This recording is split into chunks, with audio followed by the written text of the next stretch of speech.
السلام علیکم ناظرین، میں ہوں ریاض عزیز اور پروگرام ہے ایکسکلوسیو ود ریاض عزیز۔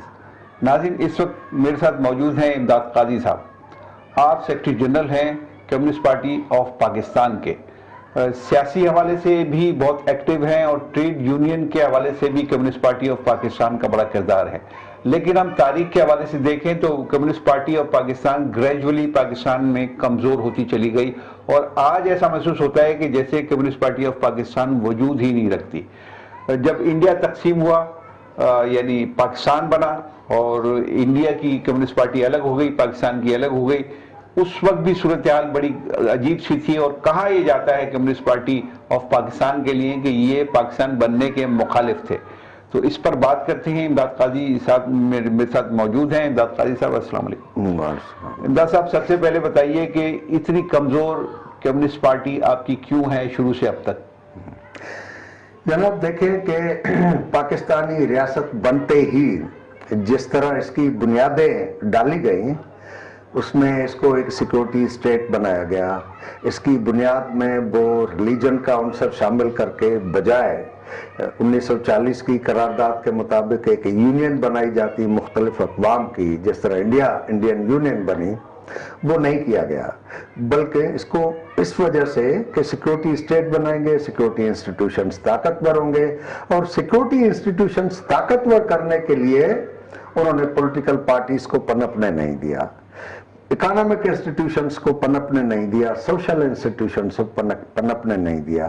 اور اس پوری لیگیسی سے دیکھیں کہ ہم کمزور ہیں تو پاکستان کی معیشت کی حالت کیا ہے، پاکستان کے سماج کی حالت کیا ہے، پاکستان کی جنرل پالیٹکس کی حالت کیا ہے۔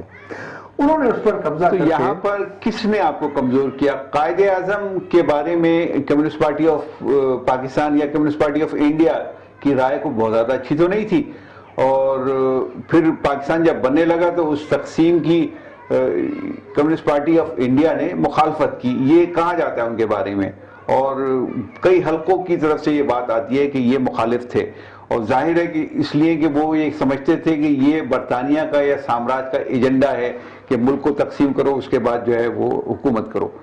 تو اب آپ کہتے ہیں کہ کمیونسٹ پارٹی آف پاکستان حمایت کر رہی تھی پاکستان بننے کی، یہ کیا بات ہے؟ بالکل، کمیونسٹ پارٹی آف انڈیا کی قرارداد موجود ہے جس میں پاکستان کے بننے کی حمایت کی گئی تھی، اور اپنے کامریڈز کو کہا گیا تھا کہ آپ جو پاکستان جانا چاہتے، جو مسلمز ہیں، جہاں پر جس طرح کی صورتحال ہے وہ وہاں جائیں، جا کے وہاں کام کریں۔ اور مسلم لیگ کا جو الیکشن مینیفیسٹو ہے وہ فضل الہی قربان نے لکھا، جو کمیونسٹ پارٹی انڈیا کی سینٹرل کمیٹی کا ممبر تھا۔ تو اس وجہ سے یہ بات تو کلیئر ہونی چاہیے کہ پاکستان کی بننے کی کمیونسٹ پارٹی نے مخالفت نہیں کی تھی۔ اس وجہ سے میں جاننا چاہتا ہوں کہ کمیونسٹ پارٹی جو ہر دنیا میں ہے وہ تو تقسیم کے خلاف ہے نا، وہ لوگوں کو توڑنے کے خلاف ہے، تو یہ کیسی آپ کی پارٹی کے لوگ تھے؟ آپ کہہ رہے ہیں کہ مینیفیسٹو بھی مسلم لیگ کا انہوں نے لکھ دیا، تو یہ تو پھر آپ نہیں سمجھتے کہ یہ دوغلی پالیسی ہے؟ بڑی معذرت کے ساتھ ذرا سخت لفظ استعمال کر رہا ہوں۔ آپ نے بالکل درست کہا، اور اس وجہ سے کیونکہ اس زمانے میں سکھوں اور مسلمانوں نے کمیونسٹ پارٹی کے کانگریس میں یہ سوال اٹھایا کہ خالصتان بننا چاہیے، پاکستان بننا چاہیے، تو جو سکھ تھے کامریڈ، ان کی آپس میں بہت ہارڈ ٹاک ہوئی، اور اس ڈسکشن کے نتیجے میں وہ اس کو کنونس کرنے میں کامیاب ہو گئے کہ مذہب کے بنیاد پر ریاست نہیں بنتی، لہذا سکھ ریلیجن ہے، پنجاب وطن ہے، اور یہ خالصتان کے نام سے کوئی ملک نہیں بننا چاہیے۔ لیکن جو مسلمان کامریڈ تھے وہ شاید کنونس نہیں کر سکے، اس وجہ سے پاکستان کی حمایت کی گئی۔ یہ آپ کہہ رہے ہیں کہ کمیونسٹ پارٹی کے لوگوں نے اپنے بنیادی نظریے سے انحراف کیا؟ دیکھیں، اس زمانے میں ایک تصور تھا، کامریڈ اسٹالن کی تھیسس تھی قوم اور قومیت۔ ہمارے دوستوں نے مس کیلکولیٹ کیا، مذہب کے بنیاد پر مسلم کو انہوں نے قوم تسلیم کر لیا، جس بنیاد پر، کیونکہ ہمارا لیننسٹ اصول ہے کہ ہر قوم کو حق خود اختیاری اور بشمول علیحدگی ہونی چاہیے، تو جب انہوں نے مسلمانوں کو ایک قوم تسلیم کر لیا تو پھر ان کا حق علیحدگی کو بھی تسلیم کر لیا، جو پھر اگلی کانگریس میں انہوں نے سیلف کرٹیسزم کی، اس سینٹرل کمیٹی کو انہوں نے ہٹایا، ان کو دوبارہ الیکشن میں حصہ لینے نہیں دیا، ٹھیک ہے. آپ کی پارٹی تقسیم سے پہلے قائد اعظم کو کس مقام پہ رکھتی تھی, کیا سمجھتی تھی ان کے, کیا رائے رکھتی تھی اس کے ان کے بارے میں؟ ہم نے یہ طے کیا ہماری پارٹی نے کہ ایک چیز بن گئی ہے, ٹھیک ہے. حقیقت یہ ہے کہ ہندوستان کے مسلمان علاقوں کے, اکثریت مسلمان علاقوں کے جاگیرداروں اور انگریز کے درمیان ایک ناجائز رشتے کے نتیجے میں ایک پاکستان بن گیا, جس کی آپ نے بقول آپ کی حمایت کی. اور نہیں, ہم نے تو گناہ میں شریک ہوئے نا. اب ہم نے کہا کہ جو بن گیا ہے تو اس بچے کو مارنے کی ضرورت نہیں, اس کی تربیت کی ضرورت ہے تاکہ یہ کوئی ناجائز بچے اور پیدا نہ کرے. تو ہم نے اس کو سنوارنے کی کوشش کی. لیکن کیونکہ سر اب کنٹرڈکشن ہو رہی ہے نا آپ کی بات میں. ایک طرف آپ یہ کہہ رہے ہیں کہ ہم حامی تھے, دوسری طرف آپ یہ کہہ رہے ہیں کہ یہ تو ناجائز بچہ تھا.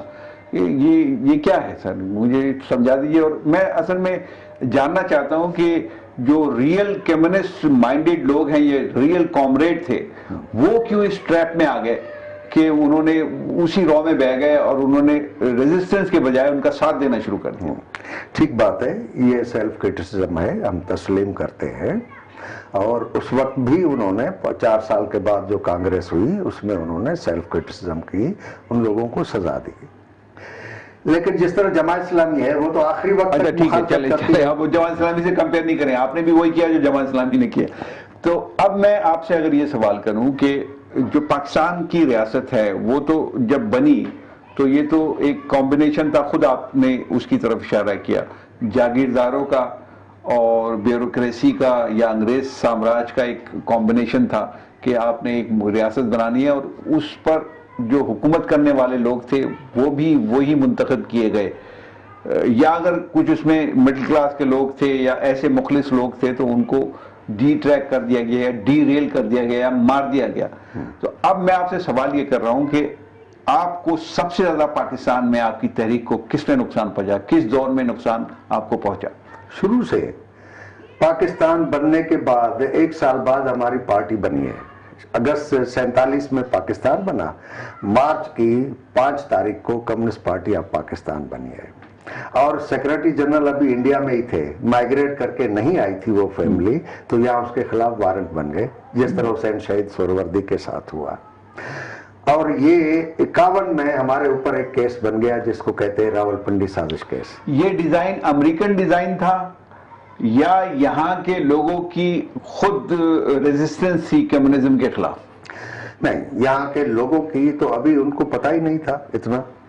یہ یہاں کی جو بیوروکریسی تھی, دونوں یعنی وردی بے وردی, ان دونوں کی خواہش تھی کہ سامراج کے ساتھ نہ تھی ہوں, کیونکہ وہ ان کے ملازم رہے. دیکھیں نا, ایک تو یہ کہ یہاں کے لوگوں کی خواہش تھی یا یہاں کے بیوروکریسی کی خواہش تھی, انہوں نے نہیں ہونے دیا. دوسری بات یہ ہے کہ چونکہ امریکہ اس وقت سیٹو سینٹو وغیرہ سارے معاہدے چل رہے تھے, اسی وقت ورلڈ وار ختم ہوئی, نہیں وہ اس طرف جا رہے تھے نا, اور ورلڈ وار ختم ہوئی تھی, تو اس وقت وہ ایک کمیونزم کو روکنے کے لیے سارے ملکوں پہ قبضے کرنے کی کوشش کر رہا تھا, اور کرنے میں کامیاب بھی ہو گیا. پاکستان جیسی بنا, جیسی لیاقت علی خان وہاں گئے. میں پوچھ ہی رہا ہوں آپ سے کہ وہ کون سا لمحہ تھا, وہ کون سا وقت تھا کہ آپ کو محسوس ہوا کہ ہم اب ٹریپ ہو گئے ہیں اور اب ہمیں ایک ریزسٹنس دینی ہے, اور یہ ڈیزائن امریکن ڈیزائن ہے, یہ لوکل ڈیزائن نہیں ہے؟ ہم تو شروع سے سمجھ گئے, جب انہوں نے قرارداد مقاصد پر لا کر آئین کو بنانے سے انکار کر دیا, قرارداد مقاصد تک کے تحت پاکستان کو چلانے کی کوشش کی, تو ہم نے سمجھا کہ یہ سامراج کی طرف جا رہے ہیں. لیاقت علی خان کو سوویت یونین کا دعوت نامہ ملتا ہے, لیکن وہ امریکہ چلے جاتے ہیں. تو اس وقت تو طے ہو گیا تھا نا کہ یہ اب پاکستان کس ٹریک پہ چلے گا, اور اس وجہ سے ہم مخالفت کر رہے تھے. اس وجہ سے شدت بڑھ گئی آپ کی کمیونسٹ پارٹی کے خلاف. بالکل, اور راولپنڈی سازش کیس بنائی اس وجہ سے کہ ہم سیٹوں اور سینٹوں میں جانے کی مخالفت کر رہے تھے. ہمارے جتنے بھی ماس فرنٹس تھے, trade union, D S F, Kisan committee, Anjuman Taraqqi Pasand مصنفین, عورتوں کی تنظیم, وہ ریزسٹ کر رہے تھے. تو انہوں نے پارٹی پر کیس بنا دیا, سارے لوگوں کو جیل میں ڈال دیا, جس کو راولپنڈی سازش کیس کہتے ہیں. تو ہمیں تو اسی وقت احساس ہو گیا تھا, اور ہم ریزسٹ کرتے رہے, پاکستانی عوام کو بتاتے رہے کہ آپ پھنستے جا رہے ہیں. ہم کہتے تھے کہ یہ امریکہ سے جو یو ایس ایڈ کی گندم آ رہی ہے, غلامی کی زنجیر آپ کے گلے میں پڑ رہی ہے. جماعت اسلامی ڈنڈے مارتی تھی ہمارے جلسے جلوسوں پر کہ امریکہ کی گندم نہ آئے تو ہم بھوکے مر جائیں گے.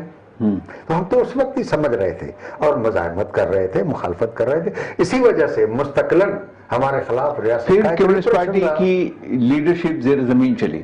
جی تو زیر زمین جب چلی گئی تو پھر اس نے تحریک کو کیسے آگے بڑھایا؟ بلکہ بڑھی ہی نہیں، کیونکہ عوام میں تو تھے ہی نہیں آپ کہیں. ہاں دیکھیں، یہاں پر دو طریقے تھے. ایک طریقہ یہ تھا کہ ہمارے پاس باقی کئی سارے اور ممالک کی طرح سبجیکٹو کنڈیشن اس طرح کی ہوتی کہ ہم گوریلا جنگ شروع کر دیتے، پہاڑوں میں چلے جاتے، جنگلوں میں چلے جاتے اور ریاست کے خلاف بندوق کی لڑائی لڑتے. لیکن کیونکہ ہم مارکسسٹ لیننسٹ تھے تو ہم بندوق کے ذریعے انقلاب والے نہیں تھے. ہم ماس موبلائزیشن کے ذریعے اسٹیٹ پاور کو بریک کر کے ہم نیا نظام لانا چاہتے تھے. تو اس وجہ سے ہم انڈر گراؤنڈ چلے گئے، لوگوں کو انڈر گراؤنڈ منظم کیا اور مختلف جو نیشنل ایسپیریشنز والی پارٹیاں تھیں ان کے ساتھ متحدہ محاذ بنایا. پہلے آزاد پاکستان پارٹی بنائی، بعد میں نیب بنائی، اور اس پلیٹ فارم سے ہم مزدوروں کے حقوق کے لیے، کسانوں کے حقوق کے لیے ہم جدوجہد کرتے رہے. نیب کے ساتھ تو آپ کی گٹھ جوڑ یا آپ کا جو اشتراک ہے وہ سمجھ میں آتا ہے، لیکن بعد میں پھر آپ کے 80% لوگ پیپلز پارٹی کے ساتھ جا کے کھڑے ہو گئے، جس کے بارے میں بہت زیادہ اچھی رائے نہیں تھی اس وقت کمیونسٹ پارٹی کے لوگوں کی. پیپلز پارٹی 67 میں جب بنتی ہے تو کمیونسٹ پارٹی سرکولر جاری کرتی ہے کہ پاکستان میں مزدور طبقے کی ایوب کے خلاف تحریک کے نتیجے میں سوشلزم کو ہائی جیک کرنے کے لیے، سوشلسٹ موومنٹ کو ہائی جیک کرنے کے لیے بھٹو کو میدان پر اتارا گیا ہے. ٹھیک ہے، اور بھٹو کی پارٹی میں باقی لیفٹ کے لوگ گئے، کمیونسٹ پارٹی کا کوئی بندہ نہیں گیا. آپ گن کے بتائیں، یہ 67 کی بات کر رہا ہوں. لیکن جب بھٹو کا نہیں تو اس میں معراج محمد خان جیسے لوگوں کا میں نام لے سکتا ہوں. میں جس نے آئین بنایا، جس نے آئین پاکستان بنایا، مبشر کا نام لے سکتا ہوں، اور بہت سارے یہ جو اپنے آپ کو کلیم کرتے رہے کہ ہم کمیونسٹ پارٹی کے لوگ ہیں، اور آج بھی کہتے ہیں شاید اس میں سے جو زندہ ہیں. ایک بات ذہن میں رکھیں کہ سوویت یونین میں جو انقلاب آیا وہ صرف زار کے خلاف نہیں تھا. کرینسکی پرائم منسٹر تھے، تازہ انتخابات ہوئے تھے، اور لینن کی سے ٹوٹی ہوئی پارٹی کا دوسرا گروپ وہ حکومت میں تھا. تو اس کا مطلب یہ ہوا امداد قاضی صاحب کہ آپ کے اندر بھی تقسیم ہو گئی، اور آپ کے آدھے لوگ اس طرف چلے گئے، آدھے لوگ اس طرف چلے گئے. یہ لیفٹ کے ہی لوگ تھے نا وہ، ان کو آپ کمیونسٹ پارٹی کا کیوں تسلیم نہیں کر رہے ہیں؟ پہلا تو سوال یہ ہے میرا آپ سے.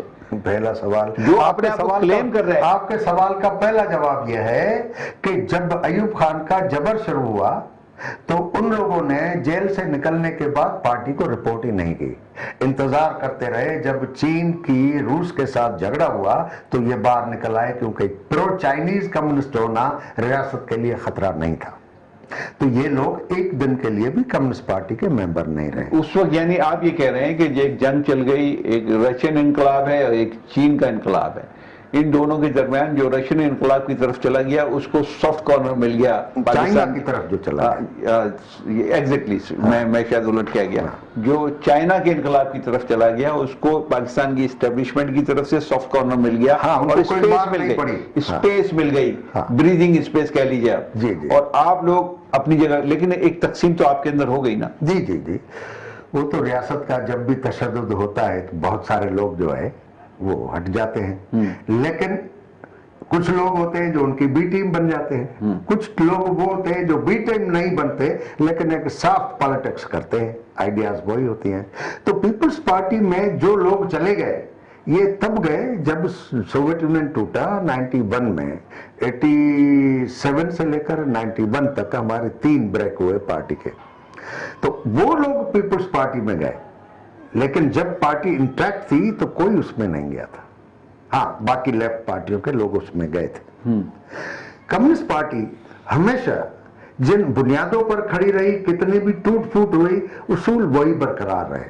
مثال کے طور پر پاکستان میں عوامی بغاوت. اچھا، جب آپ یہ کہتے ہیں کہ پاکستان میں جو حکومت ختم ہوئی ایوب خان کی، وہ کمیونسٹ پارٹی کی ایک تحریک تھی جس میں مزدور طبقے کو آگے رکھا، کسان کو آگے رکھا، اور اس نے ایک تحریک چلائی اور اس کے نتیجے میں ایوب خان کی حکومت کی، یہ آپ کا کلیم ہے. بالکل. پھر اس کے بعد مزدوروں اور کسانوں کو آپ یونائٹ کیوں نہیں رکھ سکے، یا مزدور کسانوں کے لیے آپ نے کیا کیا؟ صحیح بات.